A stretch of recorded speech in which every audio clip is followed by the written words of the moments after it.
해마다 11월이 되면 대학 수능 시험이 있습니다. 학생들에게는 자기 인생에 걸린 중차대한 행사이다 보니까 여간 중요한 일이 아닙니다. 이것은 학생들만의 문제가 아닙니다. 문제를 만드는 출제위원들은 35일간 격리되어서 감옥과 같은 곳에서 지내면서 문제를 만듭니다.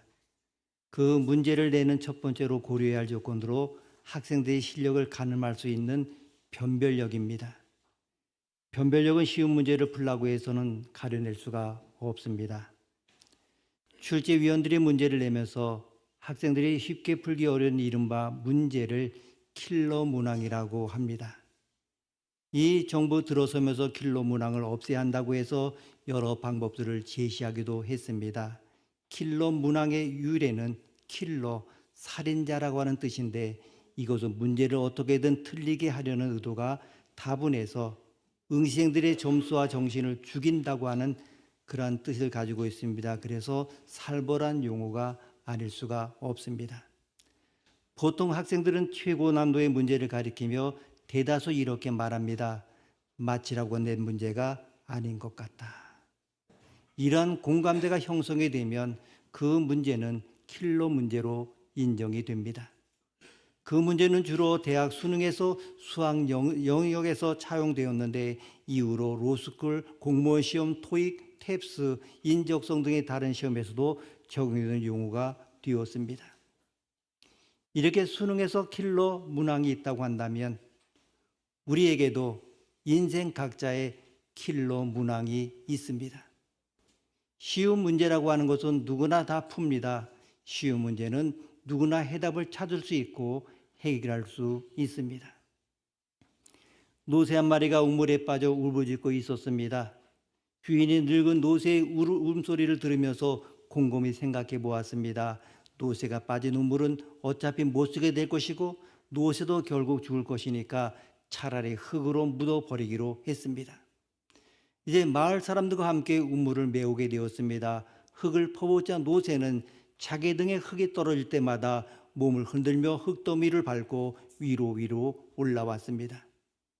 꼼짝없이 죽게 된 처지였지만은 두려움을 떨치며 흙을 밟고 올라섰습니다. 흙에 파묻혀 죽게 된 노새가 살아나온 것입니다. 노새가 나는 죽었다라고 생각하고 살기를 포기했다면 죽고 말았을 그런 상황이었습니다. 죽게 된 처지에서도 자기를 묻어버릴 흙을 밟고 올라선 결과 살아나온 것입니다. 우리도 어떤 때는 우물에 빠진 노새 같은 처지가 됩니다. 흙이 쏟아져 내려서 나를 묻어버릴 것 같은 때가 있습니다. 그럴 때 우리는 모든 문제를 떨쳐버리고 올라서야 합니다. 그렇지 않으면 흙에 묻혀버리고 맙니다.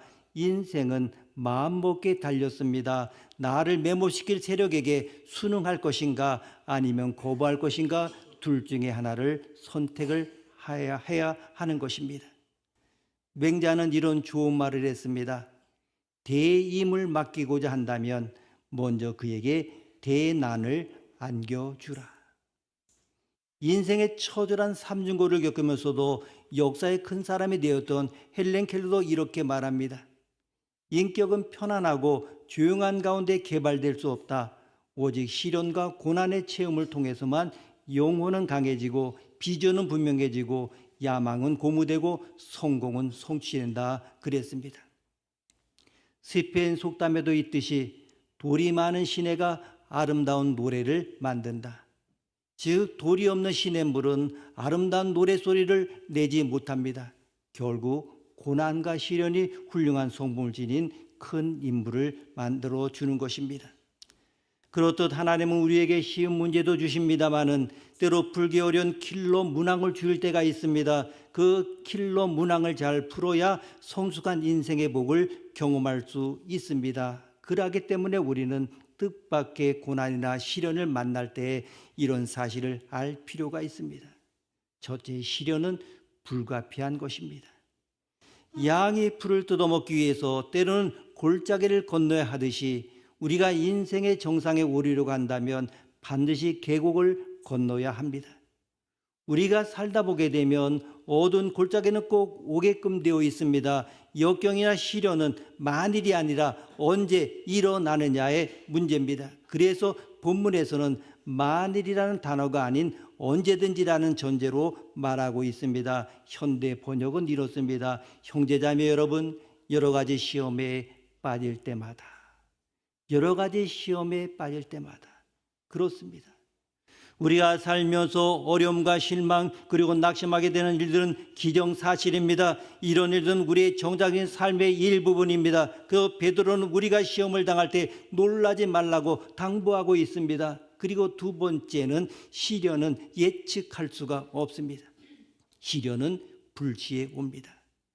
고난은 불청객처럼 시도 때도 없이 찾아옵니다. 특히 시험이란 항상 기대하지 않을 때 옵니다. 환난은 대체적으로 가장 여유가 없고 불편한 시간에 찾아옵니다.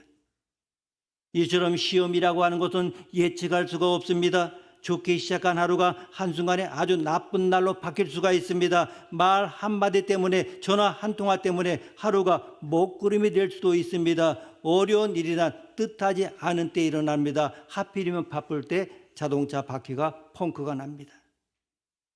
오늘 본문에 시험을 만난다는 원어적으로 보게 되면 전혀 예상 밖으로 일이 일어난 사건을 말합니다. 시련은 계획되지 않은 것입니다. 우리가 사기를 당하거나 배신당하는 것은 대부분 뜻밖의 일입니다. 일반적으로 시련은 예측할 수가 없습니다. 황당하게 일어납니다. 그리고 시련은 다양하게 옵니다. 이 시험으로부터 자유로운 사람 한 사람도 없습니다. 고난과 시련으로부터 면제된 사람 하나도 없습니다.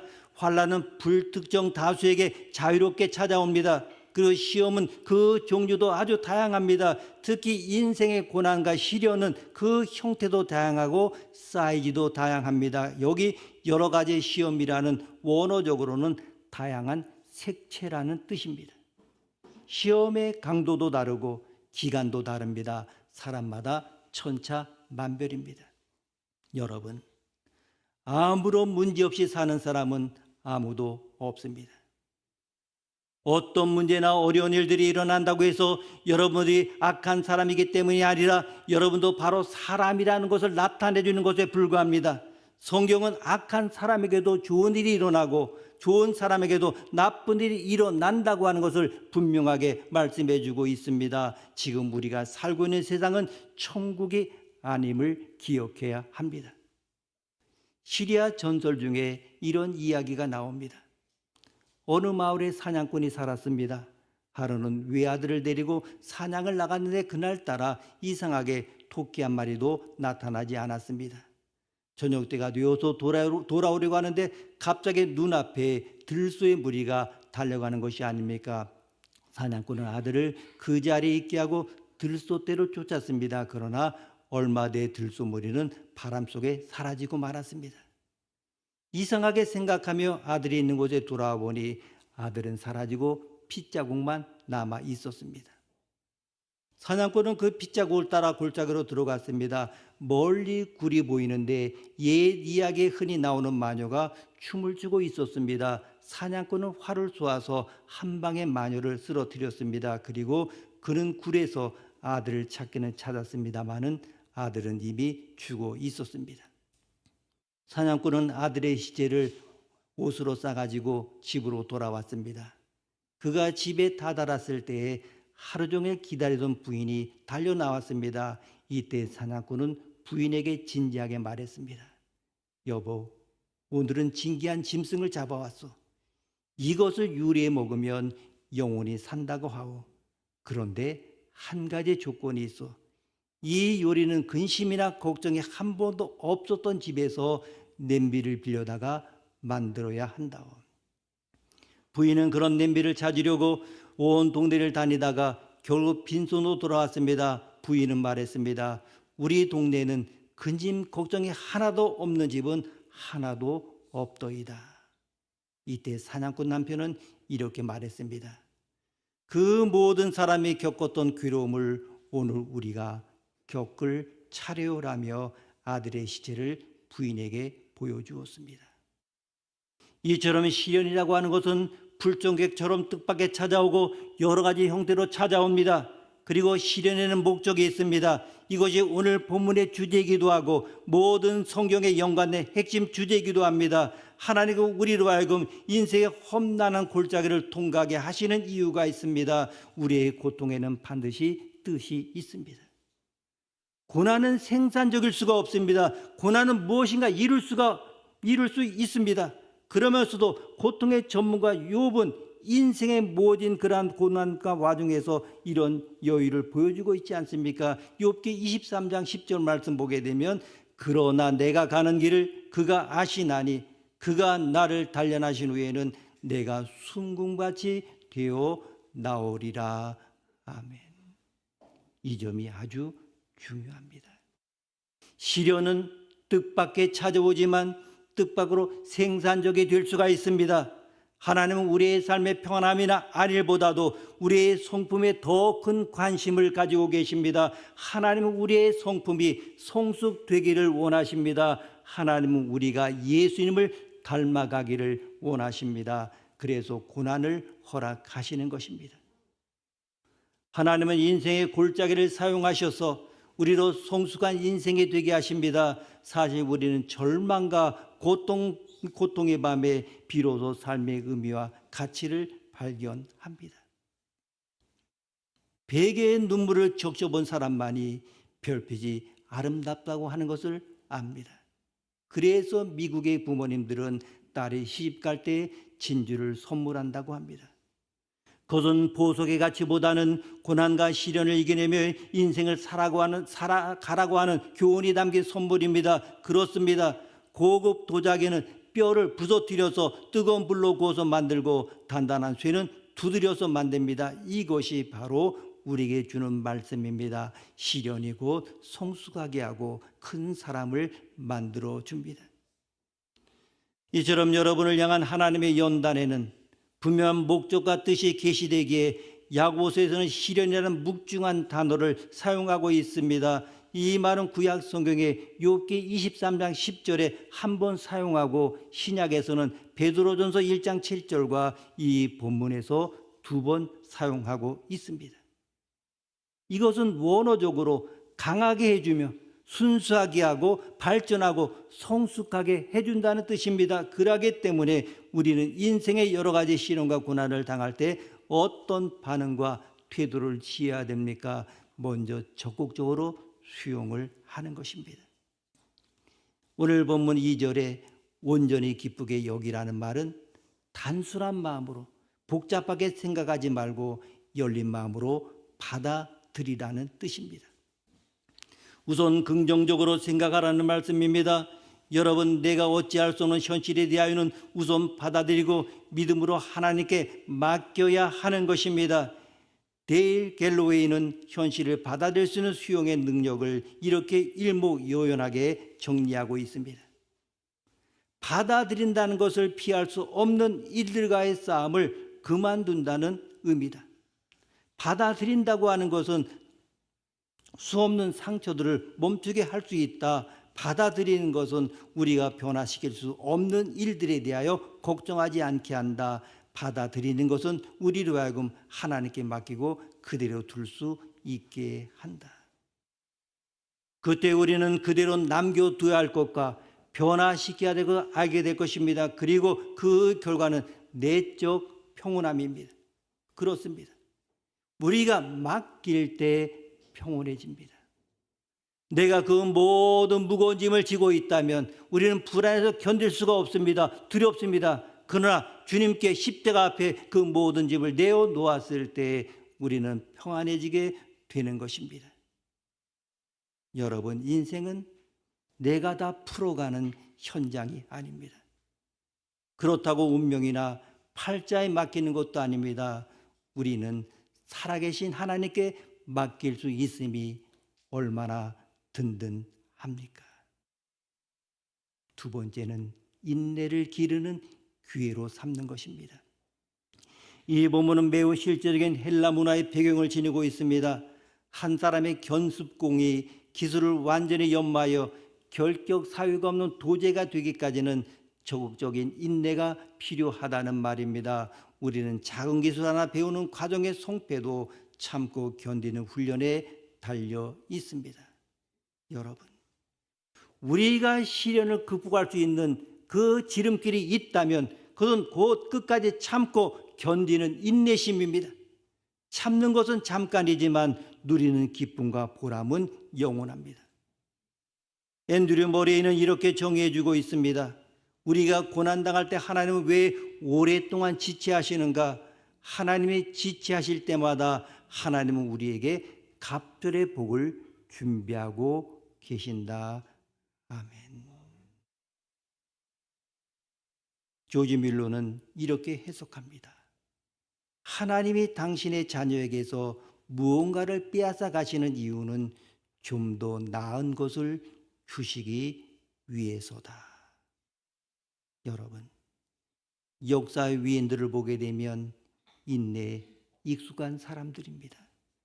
우리 모두 다 인내에 익숙할 수 있기를 바랍니다. 또한 하나님이 쓰시기에 적합한 자가 되는 것입니다. 여기 온전하고 구비하여 조금도 부족함이 없게 하려 함이라는 이 말씀은 구약 성경을 배경으로 하고 있습니다. 특별히 구약 시대의 제물이나 제사장은 흠이 없는 상태, 상처가 없는 상태에 잘 구비된 상태여야 합니다. 그렇습니다. 이 시련과 연단의 목적이라고 하는 것은 하나님의 쓰시기에 적합한 자로 만드는 데 있습니다. 그래서 여기 부족함이 없게 하려 함이라는 합격품을 만든다는 것입니다. 하나님은 여러 가지 시련과 연단을 통하여 요셉이나 모세나 다윗을 하나님이 쓰시는 적합한 사람으로 만드셨습니다. 이것이 우리 인생을 향한 하나님의 첫 번째 목적이라고 하는 것입니다. 오늘도 나도 하나님께서 합격품 인생으로 만들어 가십니다. 더 나아가서는 우리는 하나님의 걸작품까지 될 수가 있습니다. 여러분, 누가 큰 인물입니까? 하나님이 쓰시는 사람이 큰 인물입니다. 하나님께 합격 판정받은 사람이 큰 인물입니다. 하나님께 적합한 사람이 위대한 인물입니다. 우리 모두 인생의 그 어떤 시련도 겉들이 극복하고 이김으로 하나님께 크게 쓰임받는 큰 인물이 될 수 있기를 바랍니다. 여러분, 우리가 살아있을 동안에는 언제나 시험이 있을 것입니다. 초대교회 교우들에게 야고보는 이렇게 말했습니다. 내 형제들아, 너희가 여러 가지 시험을 만나거든 온전히 기쁘게 여기라. 이는 너희 믿음의 시련이 인내를 만들어내는 줄 너희가 알미라. 인내를 온전히 이루라. 이는 너희로 온전하고 구비하여 조금도 부족함이 없게 하려 함이라. 아멘. 이 말은 오늘 우리에게도 그대로 적용됩니다. 시험을 시련으로 받아라. 의미 없는 고난은 없다는 것을 알아라. 지금 내가 이해하지 못해도 이 고난을 통하여 내게 더 큰 유익이 있음을 믿어라. 또한 목적을 분명히 해야 하는 것입니다. 위렌 워스비 목사님의 비서가 교통사고를 당했습니다. 그래서 목사님이 너무나 안타까워서 내가 당신을 위하여 어서 빨리 이 고난을 벗어나서 회복되기를 기도하고 있습니다. 그랬더니 그 비서가 이렇게 말하더랍니다.